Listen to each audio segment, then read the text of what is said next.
Hello दोस्तों, कैसे हो आप सब। आशा करता हूँ कि सब अच्छे होंगे। तो चलिए आइए शुरू करते हैं आज की क्लास। और आज की जो हमारी क्लास रहने वाली है ये यूटेट सीटेट 2026 के लिए पेपर 2 एसएसटी से रहने वाली है। इस क्लास का जो हमारा टॉपिक रहने वाला है वो है सौर मंडल में पृथ्वी। और ये टॉपिक बहुत महत्वपूर्ण है। इस टॉपिक से प्रत्येक पेपर में लगभग 2 से 3 प्रश्न पूछे जाते हैं। वो हम यूटेट की बात कर लें या सीटेट की बात कर लें, यहां से 2 से 3 प्रश्न पूछे जाते हैं। तो इस क्लास में आप अपने 2 से 3 नंबर पक्के करने वाले हैं। आइए समझते हैं।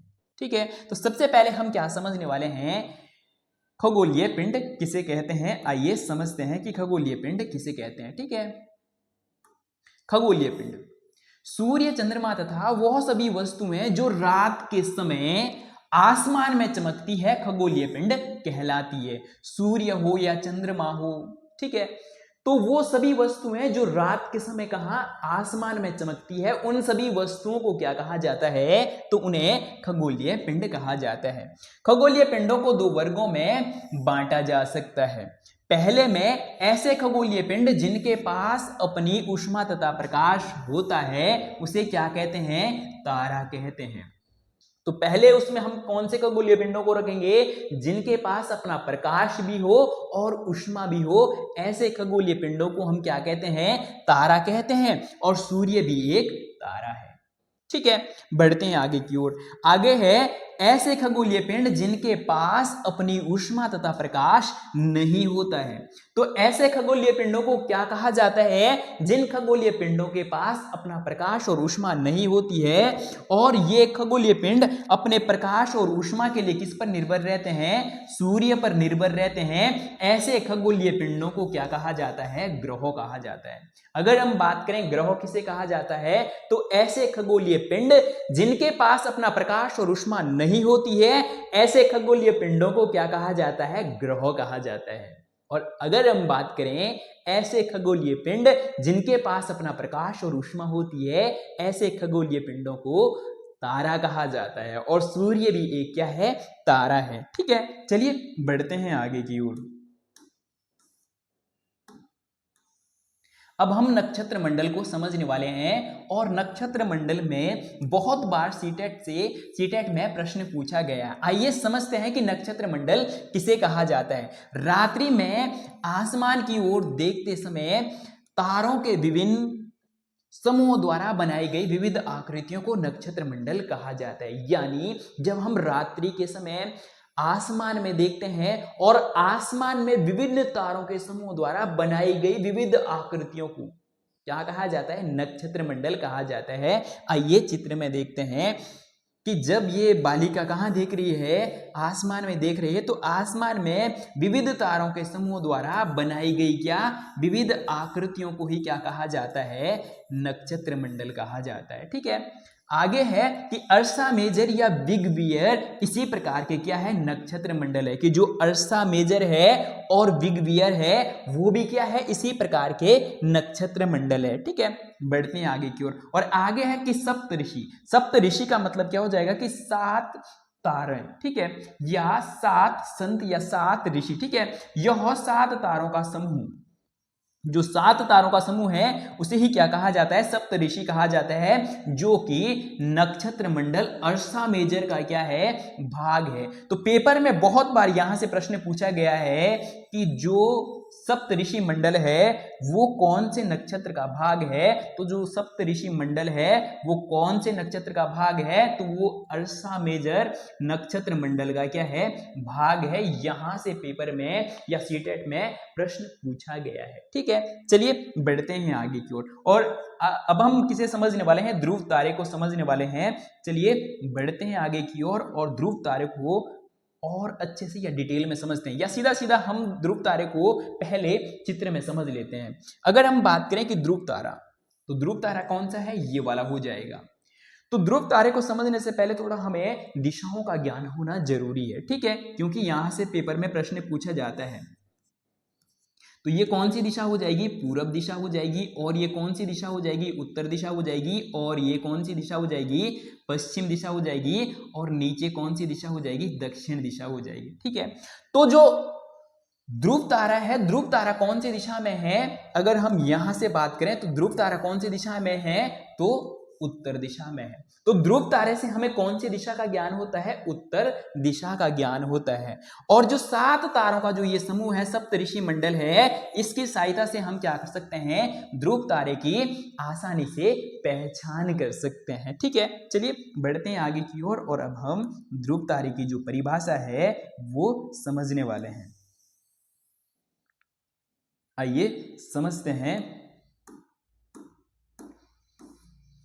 ध्रुव तारा। ठीक है, उत्तर दिशा को बताता है। तो हमने समझा कि ध्रुव तारे से हमें कौन सी दिशा का ज्ञान होता है? उत्तर दिशा का ज्ञान होता है। ठीक है, यह आसमान में हमेशा एक ही स्थान पर रहता है। तो ये भी पेपर में सीधा सीधा यहां से प्रश्न पूछा गया है। ठीक है, कि जो ध्रुव तारा है, ध्रुव तारा आसमान में हमेशा एक ही स्थान पर रहता है और ये हमें उत्तर दिशा को बताता है, या ध्रुव तारे से हमें उत्तर दिशा का ज्ञान होता है। तो बिल्कुल वो कथन क्या हो जाएंगे? सही हो जाएंगे। कथन निष्कर्ष में इस प्रकार से प्रश्न पूछे जाते हैं, किसमें? सीटेट में। ठीक है, बढ़ते हैं आगे की ओर। और आगे है कि हम सप्तऋषि की सहायता से क्या कर सकते हैं? ध्रुव तारे की स्थिति को जान सकते हैं। और ये सारी बातें हमने किसमें? चित्र में समझ भी ली है। ठीक है, चलिए बढ़ते हैं आगे की ओर और अब साथियों हम क्या समझने वाले हैं? अब हम सौर मंडल को समझने वाले हैं। आइए समझते हैं।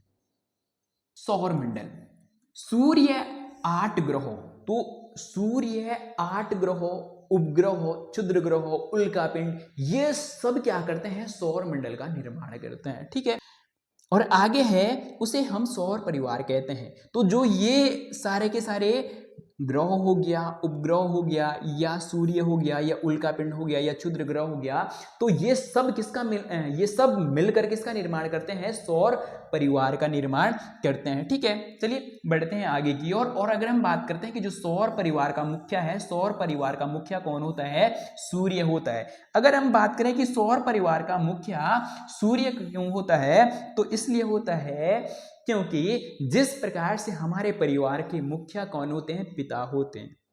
क्यों पिता होते हैं? क्योंकि हमारे पूरे के पूरे परिवार का जो भरण पोषण है, या जो लालन पालन है, या जो सारे के सारे खर्चे चलाते हैं, वो पिताजी चलाते हैं या पापा चलाते हैं। इसलिए हमारे परिवार के मुखिया कौन होते हैं? पिता होते हैं।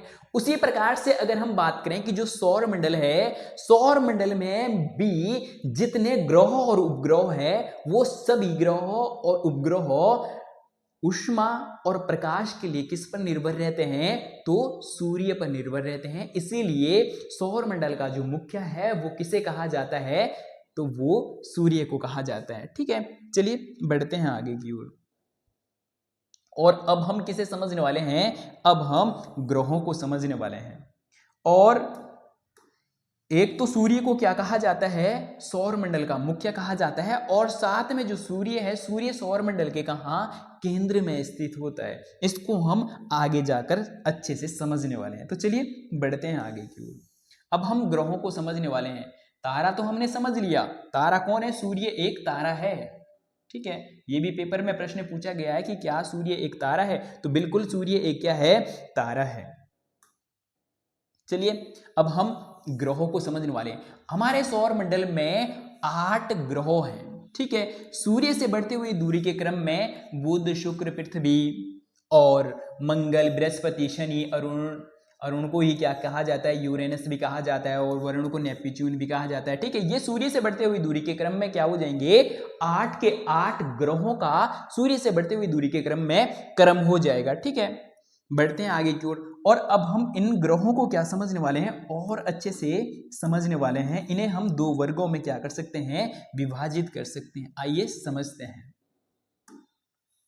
सौर मंडल में पृथ्वी सहित कितने?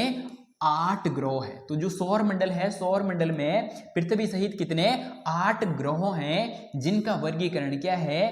2 भागों में किया गया है। कौन कौन से? पहला जो भाग कह सकते हैं उन्हें हम क्या कहते हैं? पार्थिव ग्रह, या उन्हें ही हम आंतरिक ग्रह भी कहते हैं, उन्हें हम चट्टानी ग्रह भी कहते हैं। और अगर हम बात करें कि जो दूसरा भाग है, उन्हें हम जोवियन ग्रह, बाह्य ग्रह और गैसीय ग्रह कहते हैं। अब अगर हम बात करें कि जो पार्थिव ग्रह है, पार्थिव ग्रह कौन कौन से ग्रह होते हैं? तो बुध, शुक्र, पृथ्वी, मंगल। ठीक है, पार्थिव या आंतरिक, आंतरिक ग्रह इन्हें क्यों कहा जाता है? क्योंकि ये सूर्य के नजदीक है, ये सूर्य है और सूर्य से सबसे नजदीक कौन है? बुध, बुध के बाद शुक्र, शुक्र के बाद पृथ्वी और पृथ्वी के बाद मंगल। तो ये सूर्य के क्या है? नजदीक है, इसलिए इन्हें आंतरिक ग्रह कहा जाता है। चट्टानी ग्रह क्यों कहा जाता है? क्योंकि ये चारों के चारों जो ग्रह है ये चट्टानों से मिलकर बने हैं, इसलिए इन ग्रहों को क्या कहा जाता है? चट्टानी ग्रह कहा जाता है। ठीक है, और इसी प्रकार से अगर हम बात करते हैं ये वाले जो भी ग्रह है इन्हें बाह्य या गैसीय ग्रह क्यों कहा जाता है? क्योंकि ये गैसों से मिलकर बने होते हैं। और अगर हम बात करें कि इन्हें बाह्य ग्रह क्यों कहा जाता है? क्योंकि ये सूर्य से क्या है? बहुत दूर स्थित है। ये आप देख सकते हैं ये सूर्य से क्या है? दूरी पर स्थित है। तो इन ग्रहों को हम क्या कहते हैं? बाह्य ग्रह कहते हैं। ठीक है, अगर हम बात करें कि इन ग्रहों में कौन कौन से ग्रह है, तो बृहस्पति हो गया, शनि हो गया और अरुण हो गया और वरुण हो गया। तो ये क्या है? सूर्य से बहुत दूरी पर स्थित है, इसलिए इन ग्रहों को क्या कहा जाता है? बाह्य ग्रह या जोबियन ग्रह या गैसीय ग्रह। और यहां से पेपर में बहुत बहुत बार प्रश्न पूछे गए हैं। अगर हम बात करें कि पेपर में प्रश्न किस किस प्रकार से पूछे जाते हैं, यहां से ये समझते हैं कि यहां से पेपर में किस किस प्रकार से प्रश्न पूछे जाते हैं। ये थोड़ा सा वरुण नहीं दिख रहा था, ठीक है, इसे हम स्क्रीन में ले लेंगे। ठीक है, तो प्रश्न पूछा जाता है कि पार्थिव ग्रहों की पहचान कीजिए। हमें तीन तो क्या दिए जाएंगे? पार्थिव ग्रह दिए जाएंगे कि इनमें से कौन सा पार्थिव ग्रह नहीं है, एक इनमें से दिया जाएगा। या कभी कभी इस प्रकार से प्रश्न पूछा जाता है कि निम्न में से बताइए कि कौन सा जोबियन ग्रह या गैसीय ग्रह नहीं है। तो तीन दिए जाएंगे और एक इधर वाला दिया जाएगा। तो इस प्रकार से यहां से प्रश्न पूछा जाता है। और बहुत बार यहां से इस प्रकार से भी प्रश्न पूछा जाता है कि सूर्य से बढ़ते हुए दूरी के क्रम में ग्रहों का सही क्रम बताइए। तो सही क्रम क्या हो जाएगा? सबसे पहले सूर्य के सबसे नजदीक कौन है? मान लो ये सूर्य है, ये सूर्य हो जाएगा। ठीक है, ये सूर्य है और सूर्य से बढ़ते हुए दूरी के क्रम में बुध, शुक्र और पृथ्वी, मंगल, बृहस्पति और शनि, अरुण, वरुण, ये सूर्य से बढ़ते हुए दूरी के क्रम में क्या हो जाएंगे? ग्रह हो जाएंगे। तो यहां से पेपर में प्रश्न पूछा ही पूछा जाता है। ठीक है, आइए बढ़ते हैं आगे की ओर। और आगे है कि सौर मंडल के सभी 8 ग्रह दीर्घ वृत्ताकार कक्षा में क्या करते हैं? सूर्य के चारों ओर क्या करते हैं? ये चक्कर लगाते हैं। तो जो 8 के 8 ग्रह है, ये सारे के सारे ग्रह क्या करते हैं? सूर्य अपने जगह स्थिर रहता है और बाकी ये ग्रह क्या करते हैं? सूर्य के चारों ओर दीर्घ वृत्ताकार कक्षा में क्या करते हैं? चक्कर लगाते हैं। आइए इसे भी थोड़ा सा हम क्या कर लेंगे? थोड़ा सा अच्छे से समझ लेंगे। इसे हम थोड़ा सा अच्छे से समझ लेंगे कि किस प्रकार से जो 8 ज्ञात ग्रह है वो सूर्य के चारों ओर किस प्रकार से दीर्घ वृत्ताकार कक्षा में क्या करते हैं? चक्कर लगाते हैं। तो ये क्या हो जाएगा? सूर्य हो जाएगा। हो सकता है कि ये क्लास थोड़ा सा लंबी हो जाए, लेकिन इस क्लास में हम इस टॉपिक को इस प्रकार से समझने वाले हैं कि जो यहाँ से 2 से 3 प्रश्न पूछे जाते हैं वो 2 से 3 प्रश्न कभी भी हमारे क्या ना हो? गलत ना हो। ठीक है, इस प्रकार से हम इस क्लास को समझने वाले हैं। ये सूर्य हो जाएगा और सूर्य के सबसे नजदीक का जो ग्रह है वो कौन सा है? बुध। और बुध के बाद कौन सा है? शुक्र। और शुक्र के बाद तीसरे नंबर का कौन सा है? तो तीसरे नंबर का कौन सा हो जाएगा? पृथ्वी। तो पृथ्वी का सूर्य से बढ़ते हुए दूरी के क्रम में कौन सा नंबर आता है? तो ये कौन हो जाएगी? पृथ्वी। ठीक है, ये भी पेपर में बहुत बार प्रश्न पूछा गया है कि सूर्य से बढ़ते हुए दूरी के क्रम में पृथ्वी का कौन सा नंबर आता है? तो तीसरा नंबर आता है। इसी प्रकार से अगर हम बात करें चौथे नंबर की तो मंगल, और अगर हम बात करें 5वें नंबर की तो बृहस्पति, अगर हम बात करें 6ठे नंबर की तो शनि, और अगर हम 7वें की बात करें तो अरुण, और अगर हम 8वें की बात करें तो वरुण। ठीक है, तो अगर हम बात करें कि ये किस प्रकार से दीर्घ वृत्ताकार कक्षा में क्या करते हैं? सूर्य के चारों ओर चक्कर लगाते हैं, तो उसे हम समझेंगे। लेकिन उससे पहले थोड़ा हम और समझ लेते हैं कि और यहां से किस प्रकार से प्रश्न पूछे जाते हैं। एक तो प्रश्न इस प्रकार से पूछा जाएगा कि सूर्य के सबसे नजदीक का ग्रह कौन हो जाएगा? तो सूर्य के सबसे नजदीक का ग्रह कौन सा हो जाएगा? तो बुध हो जाएगा। ठीक है, और अगला प्रश्न पूछा जा सकता है कि सूर्य से सबसे दूरी पर कौन सा ग्रह स्थित है? तो ये कौन सा हो जाएगा? वरुण। ठीक है, और अगला प्रश्न क्या पूछा जा सकता है कि पृथ्वी का आकार के दृष्टि से कौन सा नंबर आता है। तो अगर हम बात करें कि सबसे बड़ा ग्रह कौन सा हो जाएगा, सबसे बड़ा हो जाएगा बृहस्पति। नंबर 1 पर कौन सा हो जाएगा आकार के दृष्टि से, बृहस्पति। और बृहस्पति के बाद नंबर 2 पर कौन बड़ा है, शनि। और शनि के बाद अरुण का तीसरा नंबर हो जाएगा और वरुण का चौथा नंबर हो जाएगा। और जो पृथ्वी है, पृथ्वी का आकार की दृष्टि से कौन सा नंबर है, 5वां नंबर। और सूर्य से बढ़ते हुए दूरी के क्रम में पृथ्वी का कौन सा नंबर आता है, तीसरा नंबर। और ये प्रश्न सीटेट या यूटेट में बहुत से भी बहुत बार पूछा गया है, ठीक है। इसलिए ये कॉन्सेप्ट अब आपके क्या हो गए होंगे, क्लियर हो गए होंगे। क्या क्लियर हो गए होंगे। एक तो हमने सभी के सभी ग्रहों का क्या समझा, आकार समझा कि सबसे बड़ा कौन सा है, बृहस्पति और शनि, अरुण, वरुण और पृथ्वी। और इसके बाद चैटे पे कौन आता है, शुक्र। और शुक्र के बाद मंगल, मंगल के बाद बुध, ठीक है। ये इनका आकार समझ लिया और साथ में हमने दूरी भी समझ ली। अब हम समझने वाले हैं कि किस प्रकार से ये ग्रह क्या करते हैं, दीर्घवृत्ताकार कक्षा में सूर्य के चारों ओर क्या करते हैं, चक्कर लगाते हैं। तो वो भी अब हम अच्छे से समझने वाले हैं, ठीक है। क्लास हो सकता है कि थोड़ा लंबी हो जाए, लेकिन इस टॉपिक से संबंधित हमारे जो कॉन्सेप्ट है वो बहुत अच्छे से क्लियर हो जाएंगे। और जब हमारे किसी भी टॉपिक से लेकर कॉन्सेप्ट क्लियर होते हैं तो हम कभी भी क्या नहीं करते हैं, गलती नहीं करते हैं, ठीक है। तो दीर्घवृत्ताकार कक्षा में ये किस प्रकार से सूर्य के चारों ओर चक्कर लगाते हैं, थोड़ा सा इसको भी मिटा देंगे, ठीक है। अब आइए समझते हैं। तो ये बुध क्या करेगा, सूर्य के चारों ओर क्या करते हैं, इस प्रकार से बुध चक्कर लगाएगा। इसी प्रकार से शुक्र भी क्या करेगा, सूर्य के चारों ओर चक्कर लगाएगी। पृथ्वी भी क्या करेगी, सूर्य के चारों ओर इसी प्रकार से चक्कर लगाएगी। मंगल भी इसी प्रकार से क्या करेगा, सूर्य के चारों ओर। बृहस्पति भी। तो सारे के सारे ग्रह क्या करते हैं, सूर्य के चारों ओर दीर्घवृत्ताकार कक्षा में क्या करते हैं, चक्कर लगाते हैं। तो ये क्या हो जाएगी, दीर्घवृत्ताकार कक्षा हो जाएगी। अब हमने क्या समझा, हमने एक तो ये समझा कि सारे के सारे ग्रह क्या करते हैं, दीर्घवृत्ताकार कक्षा में सूर्य के चारों ओर चक्कर लगाते हैं। और दूसरा हमने इसमें क्या समझा कि जो सूर्य है, सूर्य सौर मंडल के केंद्र में स्थित होता है। तो बहुत बार पेपर में ये भी प्रश्न पूछा जाता है कि जो सूर्य है, सूर्य सौर मंडल के कहाँ स्थित होता है। तो सूर्य सौर मंडल के केंद्र में स्थित होता है। जैसा कि हमने समझ लिया, सूर्य एक बार यहां होगा, मतलब जो बुध है, बुध एक बार यहां होगा और परिक्रमा करते करते यहां भी पहुंच जाएगा। इसी प्रकार से सारे के सारे ग्रह एक बार इधर भी इस प्रकार से क्या करेंगे, परिक्रमा करेंगे, ठीक है। तो आशा करता हूं कि आपने इसे अच्छे से समझा होगा, ठीक है। चलिए बढ़ते हैं क्लास में आगे की ओर।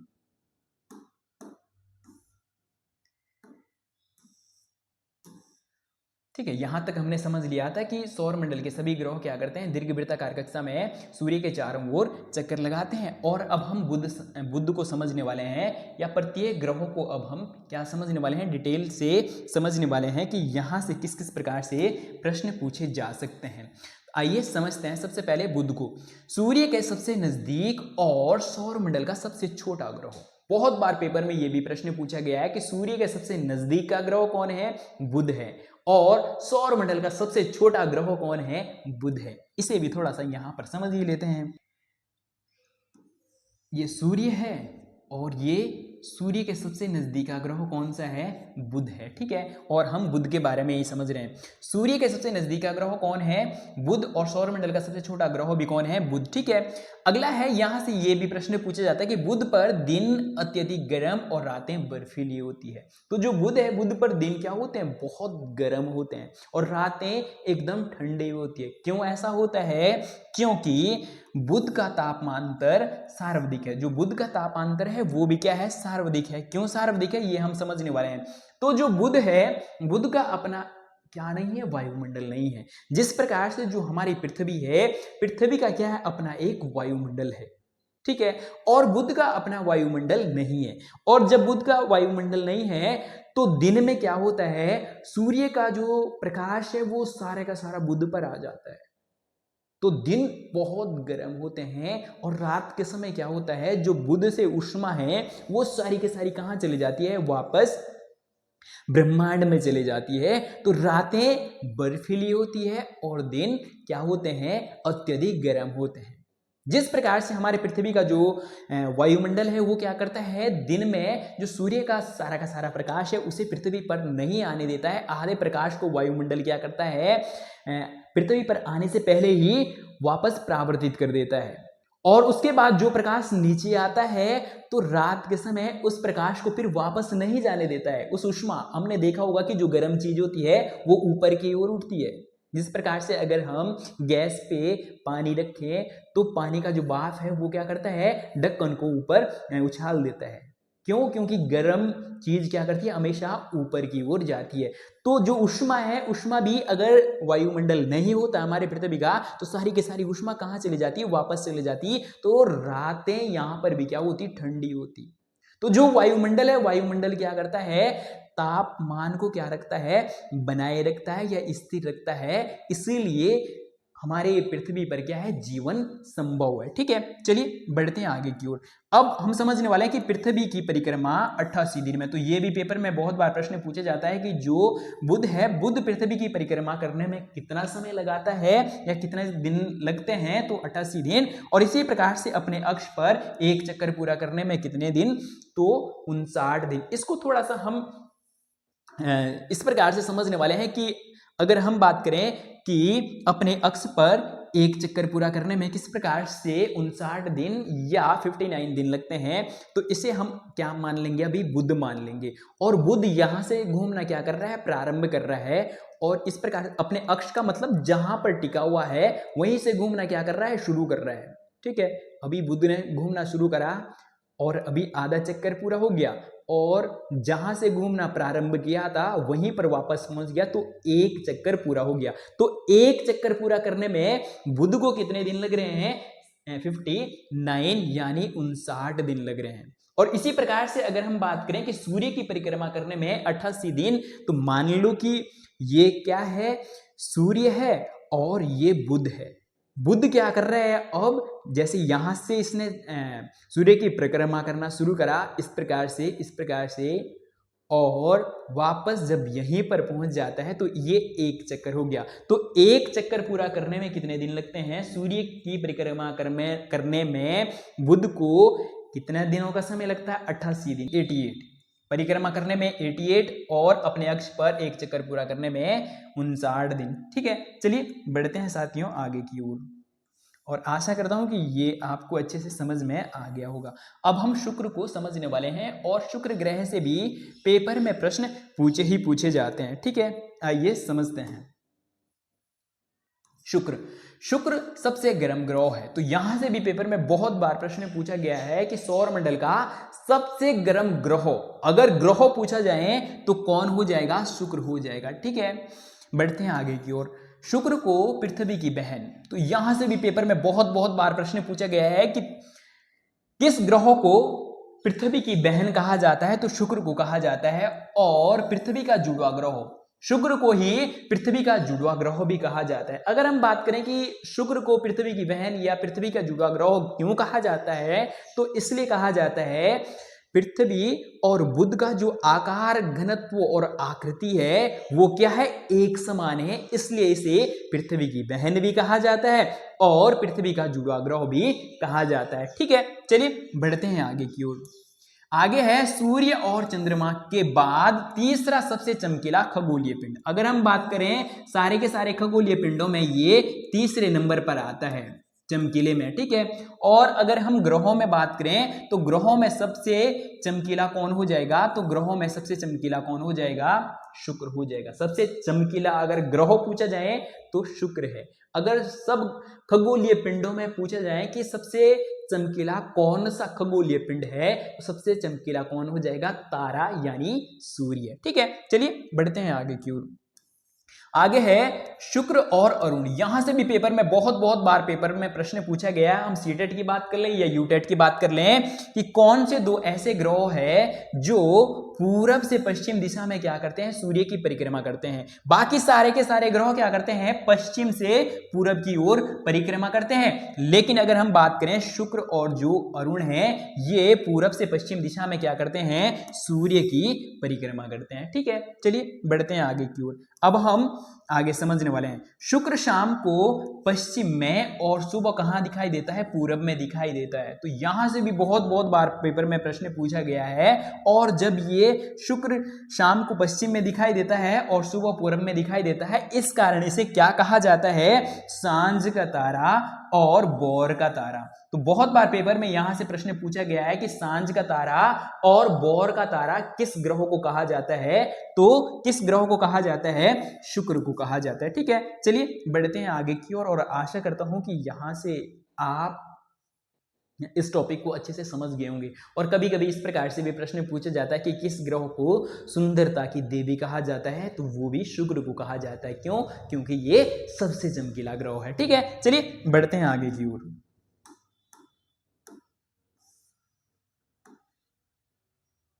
अब हम पृथ्वी को समझने वाले हैं कि पृथ्वी से किस किस प्रकार से प्रश्न पूछे जा सकते हैं। आइए समझते हैं।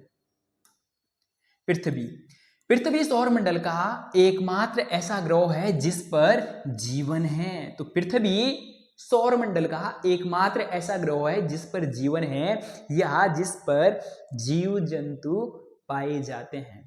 ठीक है, बाकी कोई भी ऐसा ग्रह नहीं है कि जिस पर जीव जंतु या मनुष्य रहते होंगे या निवास करते होंगे। तो ऐसा एकमात्र ग्रह कौन सा है, पृथ्वी है। ठीक है, बढ़ते हैं आगे की ओर। आगे है पृथ्वी ध्रुवों के पास थोड़ी चपटी, और यही कारण है कि इसके आकार को क्या कहा जाता है, भूभाग कहा जाता है। तो पृथ्वी कैसी है, ध्रुवों पर चपटी है। ध्रुव का मतलब क्या हो जाएगा कि ये उत्तरी ध्रुव हो जाएगा और ये दक्षिण ध्रुव। यहां से चपटी है और बीच से इस प्रकार से उभरी हुई है। ध्रुवों से चपटी और बीच से उभरी हुई है। तो इसी आकार को क्या कहा जाता है, भूभाग या जियोड कहा जाता है। यह भी पेपर में प्रश्न पूछा गया कि जियोड किसे कहा जाता है। तो जो पृथ्वी का आकार कैसा है, ध्रुवों से चपटा और बीच से उभरा हुआ है, इसी आकार को जियोड या भूभाग कहा जाता है। ठीक है, चलिए बढ़ते हैं आगे की ओर।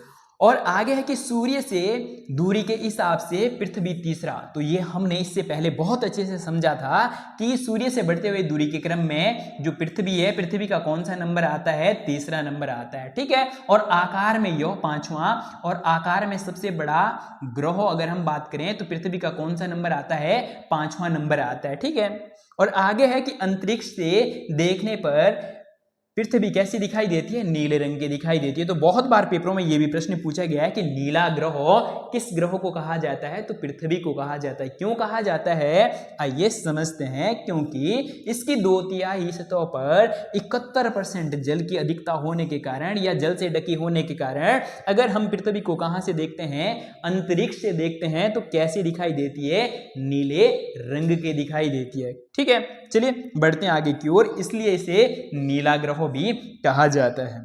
आगे है पृथ्वी अपने अक्ष पर 23.5 डिग्री तथा अपने कक्षीय तल पर 66.5 डिग्री झुकी हुई है।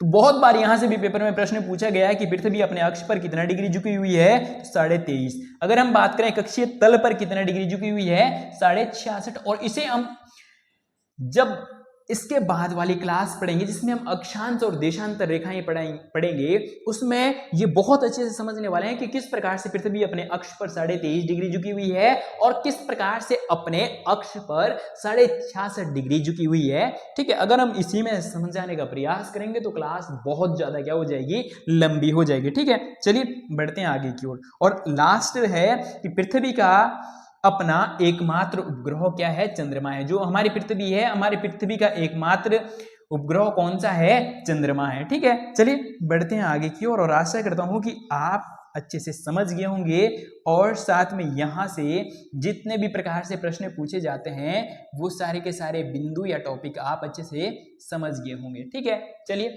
बढ़ते हैं आगे की ओर।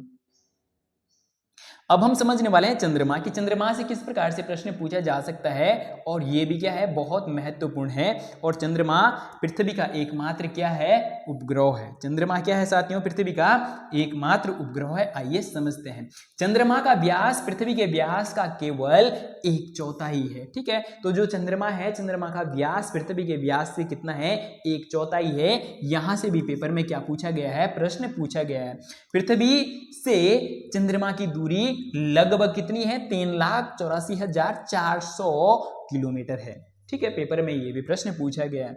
आगे है, चंद्रमा पृथ्वी का एक चक्कर लगभग 27 दिन में। ये तो अभी अभी पेपर में प्रश्न पूछा गया था, जो फरवरी 2026 वाला पेपर था सीटेट का, उसमें यह प्रश्न पूछा गया था कि जो चंद्रमा है, चंद्रमा अपने अक्ष पर एक चक्कर कितने दिन में पूरा करता है, तो कितने दिन में, 27 दिन में अपने अक्ष पर एक चक्कर पूरा करता है। और इसी प्रकार से ये क्या करता है, जो पृथ्वी की भी जो परिक्रमा करता है वो भी 27 दिन में ही करता है। ठीक है, आइए थोड़ा इसे और अच्छे से समझते हैं कि चंद्रमा पृथ्वी का एक चक्कर लगभग 27 दिन में पूरा करता है, और लगभग 27 दिन में ही अपने अक्ष पर भी क्या करता है, एक चक्कर पूरा करता है। ठीक है, चलिए बढ़ते हैं आगे की ओर। और ये प्रश्न अभी अभी ही 2026 में सीटेट के एग्जाम में पूछा गया था। ठीक है, चलिए बढ़ते हैं आगे की ओर। अब हमारा जो दूसरा टॉपिक रहने वाला है वो कौन सा है, वो क्षुद्र ग्रह है। आइए समझते हैं कि क्षुद्र ग्रहों से किस प्रकार से प्रश्न पूछे जाते हैं। आइए समझते हैं। क्षुद्र ग्रहों, तारों, ग्रहों एवं उपग्रहों के अतिरिक्त असंख्य छोटे पिंड भी क्या करते हैं, सूर्य की ओर चारों ओर चक्कर लगाते हैं। इन छोटे पिंडों को ही क्या कहा जाता है, या इन पिंडों को ही क्या कहा जाता है, क्षुद्र ग्रहों कहा जाता है। यानी अगर हम बात करें कि क्षुद्र ग्रह किन्हें कहा जाता है, जिस प्रकार से ग्रह, उपग्रह और इनसे भी जो छोटे खगोलीय पिंड होते हैं वो भी क्या करते हैं, सूर्य के चारों ओर चक्कर लगाते हैं। तो उन छोटे पिंडों को ही क्या कहा जाता है, क्षुद्र ग्रह कहा जाता है। ठीक है, बढ़ते हैं आगे की ओर। और आगे है कि क्षुद्र ग्रह मंगल एवं बृहस्पति की कक्षाओं के बीच पाए जाते हैं। ये पेपर में बहुत बार ये प्रश्न पूछा गया है कि जो क्षुद्र पट्टी या क्षुद्र ग्रह किन दो ग्रहों के बीच पाए जाते हैं। तो अगर हम बात करें किन दो ग्रहों के बीच, तो ये मंगल हो जाएगा और ये बृहस्पति हो जाएगा। और मंगल और बृहस्पति के बीच जो ये पट्टी है, इस पट्टी को ही क्या कहा जाता है, क्षुद्र पट्टी कहा जाता है। तो अगर प्रश्न पूछा जाए कि जो क्षुद्र ग्रह है वो कौन से दो ग्रहों के बीच पाए जाते हैं, तो मंगल और बृहस्पति के बीच। ठीक है, चलिए बढ़ते हैं आगे की ओर। अब हम उल्कापिंड को समझने वाले हैं कि उल्कापिंड किसे कहा जाता है और यहां से पेपर में किस प्रकार से प्रश्न पूछा जाता है। आइए समझते हैं। उल्कापिंड सूर्य के चारों ओर चक्कर लगाने वाले पत्थरों के छोटे छोटे टुकड़ों को क्या कहा जाता है, उल्कापिंड कहा जाता है। ठीक है, आगे है कि कभी कभी ये उल्कापिंड पृथ्वी की ओर इतने नजदीक आ जाते हैं कि इनकी प्रवृत्ति क्या होती है, पृथ्वी पर आ गिरने की होती है। तो जिस प्रकार से जब हम रोड पे क्या करते हैं, बाइक बहुत तेज चलाते हैं, तो बाइक भी क्या हो जाती है, कभी अनियंत्रित हो जाती है और सीधा रोड से बाहर जा गिरते हैं। तो उसी प्रकार से जो ये उल्कापिंड है, ये उल्कापिंड भी क्या करते हैं, बहुत तेज गति से चलने के कारण इनकी गति अनियंत्रित हो जाती है, और अनियंत्रित होने के कारण इनकी प्रवृत्ति पृथ्वी पर आ गिरने की होती है। और जब ये पृथ्वी पर आ गिरते हैं तो जो पृथ्वी का वायुमंडल है, पृथ्वी के वायुमंडल के साथ घर्षण करने पर, बहुत तेज गति से घर्षण करने पर ये क्या हो जाते हैं, जैसे ही घर्षण बहुत तेज गति से होता है, अगर हम अपने हाथों को भी इस प्रकार से घिसते हैं तो गर्म हो जाते हैं। जब ये पृथ्वी के वायुमंडल से बहुत तेज गति से घर्षण करते हैं तो इनमें आग लग जाती है, और कभी कभी ये आकाश में ही मतलब वायुमंडल में ही जलकर राख हो जाते हैं। और कभी कभी कुछ उल्कापिंड पृथ्वी पर आ गिरते हैं, जैसे कि जो ये लोनार नामक ग्रेटर झील है, इसका जो निर्माण है वो किससे हुआ है, वो उल्कापिंड गिरने के कारण ही हुआ है। ठीक है, आइए समझते हैं। इस प्रक्रिया के दौरान वायु के साथ घर्षण करने पर, मतलब जब ये अनियंत्रित हो जाते हैं, अनियंत्रित होने के बाद जब ये हमारे पृथ्वी की ओर आ गिरने की इनकी प्रवृत्ति होती है, तो जो हमारे पृथ्वी का वायुमंडल है उसके साथ घर्षण करने के बाद क्या हो जाते हैं, गर्म होकर जल जाते हैं, फलस्वरूप चमकदार प्रकाश उत्पन्न करते हैं। अगर ये वायुमंडल में ही क्या हो जाते हैं, पूरी तरीके से जल जाते हैं। तो ये कैसे होते हैं, चमकीले दिखाई देते हैं, ठीक है। और आगे है, कभी कभी कोई उल्कापिंड पूरी तरह जले बिना क्या होता है, पृथ्वी पर गिरते हैं, जिससे धरातल पर गड्ढा बन जाता है। तो जिस प्रकार से ये यहां पर दिखाया गया है कि जब क्या हुआ, यहां पर उल्कापिंड गिरा, तो उल्कापिंड गिरने के कारण क्या है, उल्कापिंड बहुत तेज गति से गिरा, तो यहां पर क्या हो गया, बहुत तेज गड्ढा हो गया, ठीक है। और फिर यहां पर समय बीतने के बाद क्या है, पानी भर गया है, ठीक है। तो चलिए बढ़ते हैं आगे की ओर, और अब हम किसे समझने वाले हैं, अब हम आकाशगंगा को समझने वाले हैं। आइए बढ़ते हैं आगे की ओर। अब हमारा जो टॉपिक है वो क्या है, आकाशगंगा। आकाशगंगा को समझने से पहले हम थोड़ा सा ब्रह्मांड को समझ लेते हैं कि ब्रह्मांड किसे कहा जाता है। तो जो ब्रह्मांड है, इस ब्रह्मांड में क्या है, लाखों आकाशगंगाएं हैं। जो ब्रह्मांड है, ब्रह्मांड में लाखों आकाशगंगाएं हैं। इसे थोड़ा सा हम क्या करते हैं, थोड़ा सा अच्छे से समझ लेते हैं कि ब्रह्मांड किसे कहते हैं या आकाशगंगा किसे कहते हैं। तो जैसे मान लो कि ये ब्रह्मांड है, ब्रह्मांड का निर्माण लाखों आकाशगंगाओं से हुआ है। एक आकाशगंगा ये हो गई, ठीक है। इस प्रकार की क्या है, ब्रह्मांड में लाखों आकाशगंगाएं हैं, और लाखों आकाशगंगाओं से मिलकर क्या बना है, ब्रह्मांड बना है। और उन लाखों आकाशगंगाओं में से जिस आकाशगंगा में हमारा सौरमंडल है, उन लाखों आकाशगंगाओं में जिस आकाशगंगा में हमारा सौरमंडल है, मान लो कि हमारा सौरमंडल इस आकाशगंगा में है, तो इस आकाशगंगा का नाम क्या है। बहुत बार ये प्रश्न पूछा जाता है। तो जिस आकाशगंगा में हमारा नाम है, हमारे जिस आकाशगंगा में हमारा सौरमंडल है, उस आकाशगंगा का नाम क्या है, मंदाकिनी है। बहुत बार पेपरों में ये प्रश्न पूछा गया है, ठीक है। और इसी प्रकार से अगर हम बात करें कि जो आकाशगंगा का वो भाग जो पृथ्वी से कैसा दिखाई देता है, चमकीला दिखाई देता है, उसे क्या कहते हैं, मिल्की वे कहते हैं। तो हमने समझा, अगर हम बात करें कि ब्रह्मांड किसे कहा जाता है, तो एक छोटे से छोटा कण और बड़ी से बड़ी आकाशगंगा से मिलकर क्या होता है, ब्रह्मांड का निर्माण होता है। या इस प्रकार की लाखों आकाशगंगाओं से मिलकर ब्रह्मांड का निर्माण होता है। आइए अब हम किसे समझने वाले हैं, अब हम आकाशगंगा को समझने वाले हैं, ठीक है। अरब वर्ष बाद हाइड्रोजन और हीलियम के जो बादल है वो संकुचित होकर क्या करते हैं, तारों और आकाशगंगाओं का निर्माण होता है, ठीक है। और आगे है कि हमारा सौरमंडल जिस आकाशगंगा में स्थित है उसका नाम क्या है, तो उसका नाम मंदाकिनी है। और मंदाकिनी का जो आकार है वो कैसा है, सर्पिलाकार है। बहुत बार यहां से भी प्रश्न पूछा गया है कि जो मंदाकिनी है, जिस आकाशगंगा में हमारा प्रश्न पूछा जा सकता है कि ब्रह्मांड में जिस आकाशगंगा में हमारा सौरमंडल है, उस आकाशगंगा का नाम क्या है, मंदाकिनी। और मंदाकिनी का आकार कैसा है, तो सर्पिलाकार है, ठीक है। चलिए बढ़ते हैं आगे की ओर। आकाशगंगा का वह भाग जो पृथ्वी से प्रकाशित सरिता के समान क्या दिखाई देता है, चमकीला दिखाई देता है, उसे क्या कहते हैं, तो वो मिल्की वे, उसे क्या कहते हैं, मिल्की वे कहते हैं, ठीक है। यह आकाशगंगा का ही एक भाग होता है, ठीक है।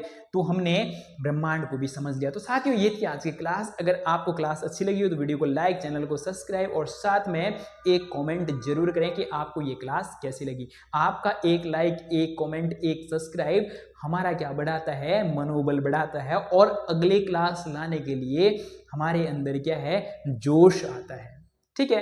तो साथियों ये थी आज की क्लास अच्छी लगी हो तो वीडियो को लाइक, चैनल को सब्सक्राइब और साथ में इस प्रकार की और क्लास देखने के लिए हमारे सारथी कोचिंग सेंटर चैनल को जरूर से सब्सक्राइब करें। और साथ में एक काम और करना है, जिन भी साथियों का आपका इस बार यूटेट का पेपर है, उन सभी तक ये क्लास ज़्यादा से ज़्यादा शेयर करें। तो चलिए आज के लिए इतना ही, मिलते हैं जल्दी इस प्रकार की नेक्स्ट वीडियो में। तब तक के लिए जय हिंद।